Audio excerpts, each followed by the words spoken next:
O programa OAB-TV de hoje discute o direito que regula as relações entre empregados e empregadores.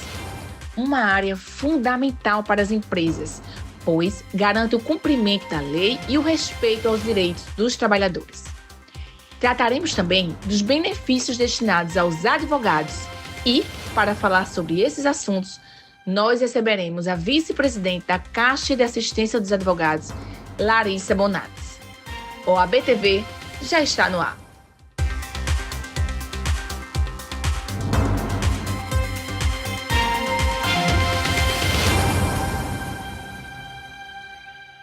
Bem-vinda, doutora Larissa. É um prazer tê-la conosco aqui no OAB-TV. Obrigada, Germana. Um prazer é todo meu. Vamos começar falando sobre a diferença entre o direito trabalhista empresarial e o direito trabalhista tradicional.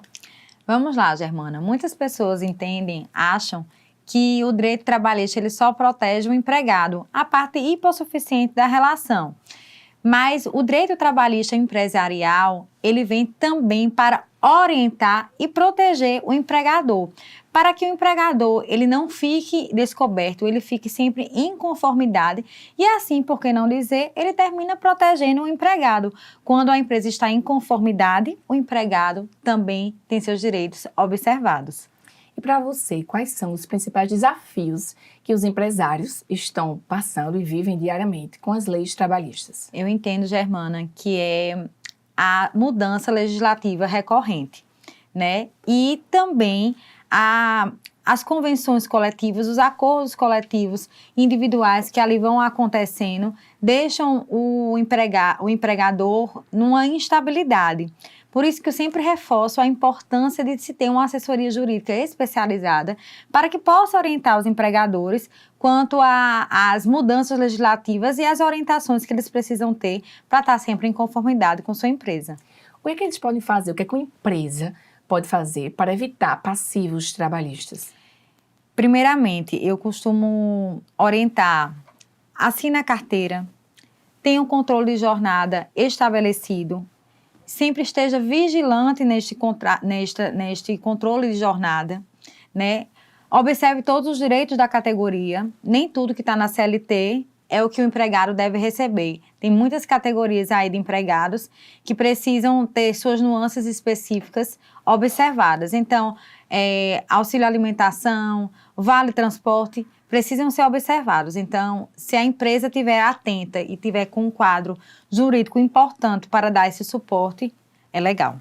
Então, doutora, é importante que o setor contábil e os advogados trabalhistas estejam em conjunto assessorando essas empresas. Exatamente, Germana. Tem que ter uma simbiose entre a contadoria e o jurídico. Um não vive sem o outro, mas cada um nas suas especificidades. Eu costumo dizer que o contador, ele não sabe o jurídico, assim como o jurídico não sabe fazer conta. Então, um precisa do outro e é importante que o contador esteja atento a sempre que tiver alguma mudança na legislação ou até as orientações jurisprudenciais, estar consultando o jurídico e assim a empresa ela vai caminhar sempre em conformidade. Doutora, eu gosto muito de falar do dia a dia. No dia a dia do seu escritório, quais são as maiores pegadinhas, né, que os empresários caem e acabam, né, sofrendo passivos trabalhistas? A pejotização. Hoje a gente está com a cultura de que serviço prestado é MEI, eu estou contratando, é um contrato. E aí quando a gente vai para a realidade que a empresa vivencia com esse empregado, a gente vê que foge da pejotização e ali a gente tem uma relação realmente de emprego. Quando se tem subordinação, quando se tem controle de jornada. Então, essas pegadinhas que a gente vivencia muito dentro do meu escritório, a gente costuma orientar a empresa. Olha, quando tiver controle de jornada, onerosidade, subordinação, a gente está dentro de uma relação de emprego e não é uma pessoa jurídica. Às vezes a empresa ela tem essa cultura por querer economizar e não pagar os encargos trabalhistas, INSS, FGTS, os inerentes à assinatura do contrato, eles acabam fazendo um contrato de MEI com aquele empregado, mas aquilo ali é uma nítida relação de emprego. Além do PJ, temos uma figura que veio forte com a pandemia, que são os trabalhadores em home office. Eu lá no escritório tenho vários estagiários e colaboradores em home office. E temos pegadinhas, temos riscos no home office, na relação trabalhista do home office. Quais são eles? O maior risco é a questão do controle da jornada. Eu sempre bato na tecla. Controle de jornada, ainda que home office, é necessário ter. Evita a empresa estar demandando o empregado fora daquele horário estabelecido.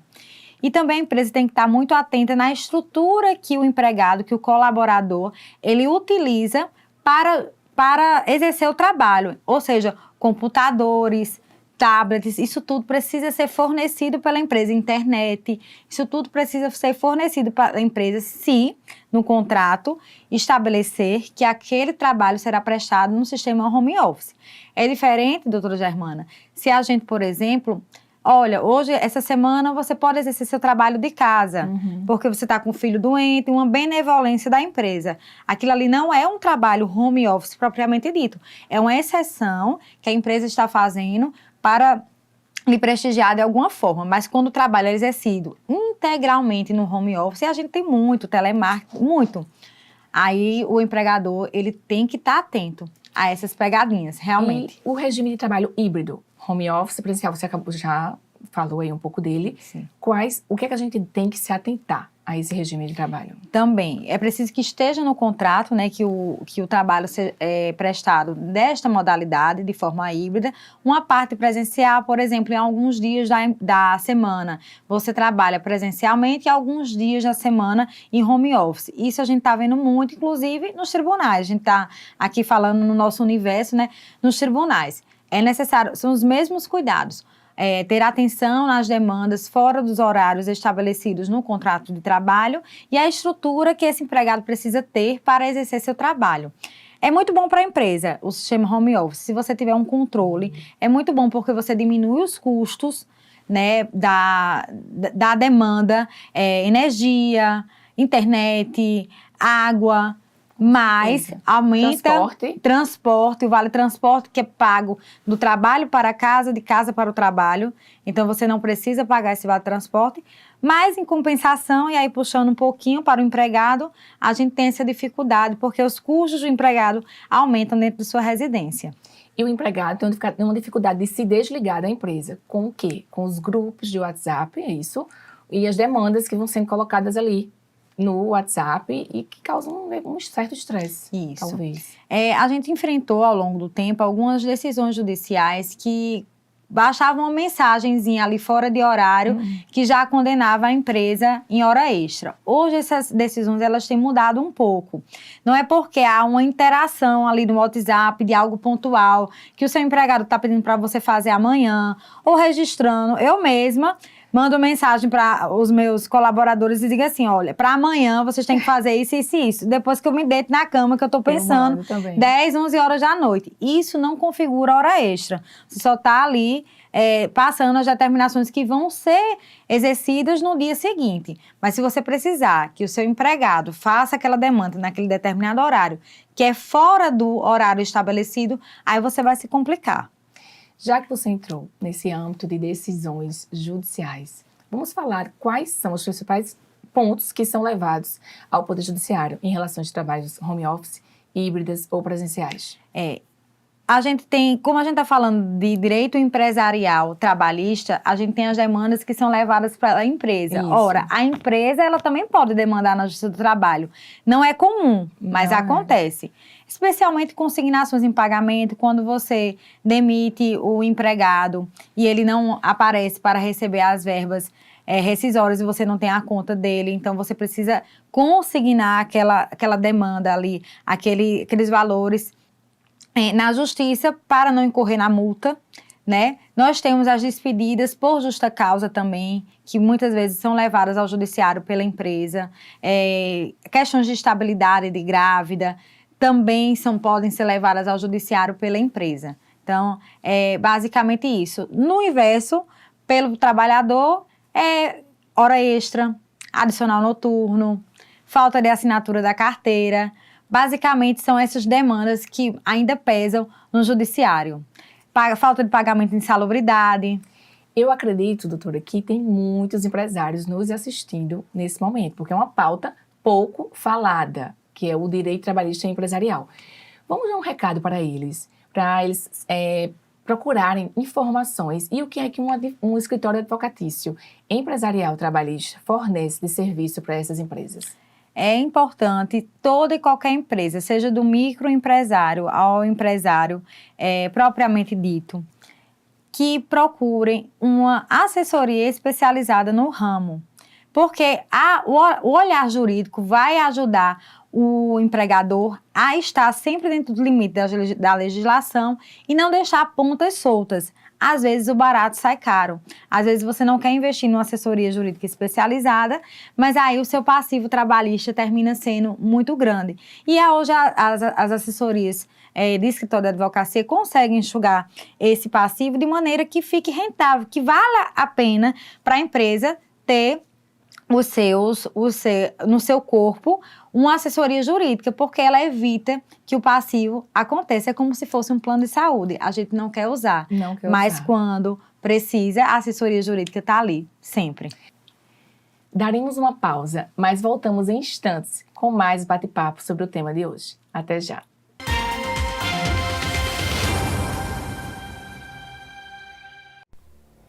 A OAB Paraíba tem avançado significativamente em várias frentes importantes para a advocacia e para a sociedade.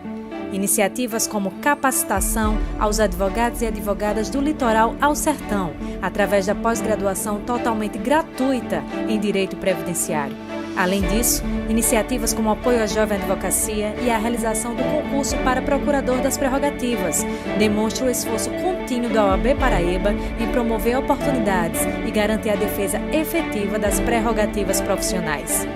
A implementação da paridade na eleição do 5º Constitucional reforça o compromisso com a representatividade e a igualdade de condições no processo eleitoral, promovendo um ambiente mais inclusivo e democrático para todos os profissionais da área jurídica. A construção da nova sede da OAB Paraíba reflete o compromisso com o fortalecimento da estrutura de apoio aos advogados e advogadas.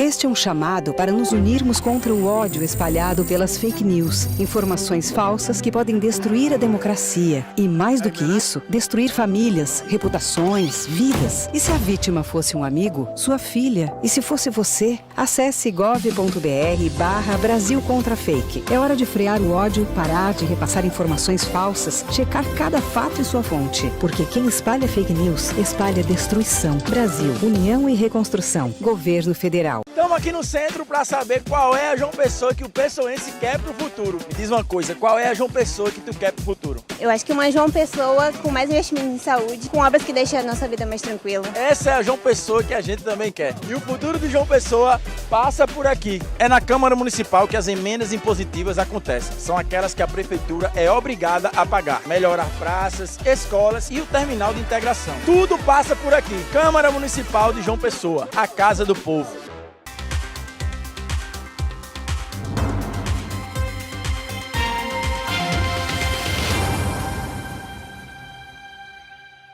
Estamos de volta com a vice-presidente da Caixa de Assistência de Advogados, doutora Larissa Bonades. Vamos conversar um pouco sobre sua trajetória na OAB como secretária e agora como vice-presidente da Caixa de Advogados de Paraíba. Então, Germana, minha trajetória na OAB, ela vem desde 2016, né? Eu comecei como vice-presidente da Comissão de Prerrogativas. Então, a gente vai, digamos, escalando, vai prestando serviço e sendo reconhecido, né? Depois eu fiquei como conselheira estadual, já no outro triênio, e corregedora adjunta, até chegar ao cargo de diretoria, que foi a Secretaria-Geral Adjunta, que foi um grande desafio profissional. Eu ainda como advogada trabalhista, né, cheguei num sistema que precisava gerir pessoas e estrutura. Eu costumo dizer que a secretaria é como uma prefeitura, né, e a gente precisava gerir as pessoas, que muitas ali estão há 30 anos, 20 anos trabalhando na casa, né, e estrutura. A estrutura da OAB é uma estrutura permanente que precisa servir aos advogados. Então, a gente que ainda com poucos recursos, porque a OAB ela vive da anuidade dos advogados, então o advogado ele só vai ser beneficiado e só vai ter o respaldo da OAB, o abraço da OAB, se ele adimplir realmente com as suas obrigações. Então, ainda que com poucos recursos, a gente precisa ter uma dinâmica muito específica para fornecer o melhor que a advocacia merece. Qual é o papel, de fato, da Caixa, né, de Advogados para a advocacia paraibana? Agora eu sigo nessa missão, nessa nova missão na Caixa de Assistência dos Advogados, e é uma missão prazerosa. A Caixa de Assistência tem muitas pautas positivas, né, que é proporcionar, é o braço social da OAB, e ela proporciona justamente saúde, bem-estar. Então, são as pautas positivas, convênios, tudo que traz um bem-estar ao advogado é de competência da Caixa de Assistência.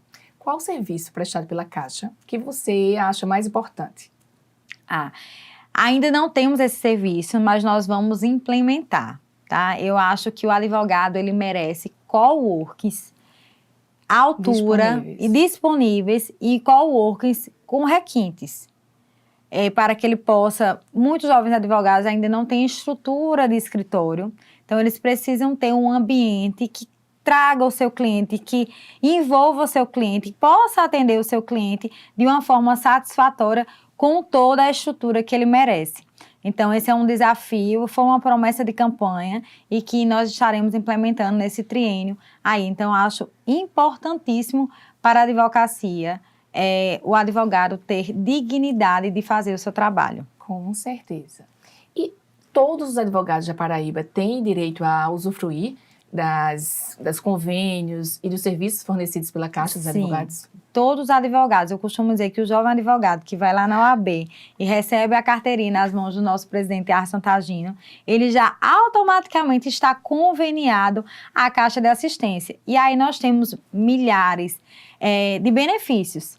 Desde para mulheres, auxílio à amamentação, desde mais de 600 convênios com mais diversas lojas e restaurantes, que o advogado adimplente, ele tem o desconto de 10, 20, 30%, além dos benefícios contínuos. O salão de beleza mesmo é um deles. O advogado, ele pode usufruir dos serviços do salão de beleza da Caixa de Assistência dos Advogados, que são localizados no centro da cidade e em Tambaú, no Hollandas Prime, de forma gratuita. Basta estar adimplente. Vamos falar de mais benefícios. Eu não vou aproveitar essa presença dessa vice-presidente da Caixa, da Dia dos Advogados da Paraíba. Quais são, o que a gente pode esperar no ano 2025 e no triênio, que vocês estão lá na gestão, de mais novidades? Bom, o advogado pode esperar mais gestão, mais agilidade e mais modernidade nos serviços da Caixa. A gente vem de forma muito, muito arrojada para mudar. Os advogados, eles precisam ter conhecimento dos convênios que a Caixa de Assistência firma, né, com seus parceiros. Eles precisam ter mais facilidade no agendamento dos serviços da Caixa de Assistência. Então, nós vamos ter uma Caixa de Assistência ali no seu smartphone. Você vai baixar o aplicativo e vai ter um cardápio, um leque de opções de todos os serviços ofertados da Caixa. Isso são promessas que vão ser concretizadas ainda ao longo desse ano. Vamos falar com o advogado e dizer onde ele pode achar a lista de empresas conveniadas, onde ele pode encontrar todos esses serviços. O advogado ou advogada deve acessar o site Caixa de Assistência dos Advogados da Paraíba. E lá ele vai ter uma lista de convênios, que o convênio não só se restringe a João Pessoa e Campina Grande, é bom que se diga, Germana, é em todo o estado. Então, a gente vai ter essa preocupação realmente de interiorizar todas as parcerias que se tem da Caixa de Assistência. Então, ele vai lá no site e vê todos os serviços que a Caixa de Assistência fornece. Além de que o Instagram, também KAPB, está disponível para que os advogados possam ter esse acesso mais dinâmico aos serviços. Tudo é postado lá, o nosso dia a dia e os convênios e as parcerias também. Para a gente finalizar, qual mensagem você gostaria de deixar para o advogado ou advogada que vê sua carreira na advocacia, seu percurso, seu caminho e vê você à frente agora da vice-presidência da Caixa dos Advogados da Paraíba? Então, a mensagem que eu digo é: persista. Sempre esteja disponível a servir. Quem não nasceu para servir, não pode ser servido. né? Então, persista, esteja ali se engajando na OAB, fazendo network, porque as coisas elas vão acontecendo naturalmente. Ninguém procura ser um vice-presidente de Caixa de Assistência, um presidente da OAB, um presidente de comissão. Eu digo que as missões é que escolhem a gente. Com o trabalho, nós vamos mostrando nosso trabalho e naturalmente as coisas vão acontecendo. Assim como você. Obrigada, que maravilha, que bate-papo, hein, gente? Gostaria de agradecer sua presença, Larissa. Foi um prazer tê-la aqui no programa OAB TV e espero tê-la conosco mais vezes. É um prazer todo meu, que venham mais vezes com outras pautas, pautas sempre para a advocacia. OAB TV fica por aqui. Obrigada por acompanhar mais um programa. Você sabia que a sua opinião é muito importante para nós? Deixe seus comentários e sugestões através do @OABPB. E não esqueça que o programa de hoje estará disponível no nosso canal no YouTube. Até a próxima!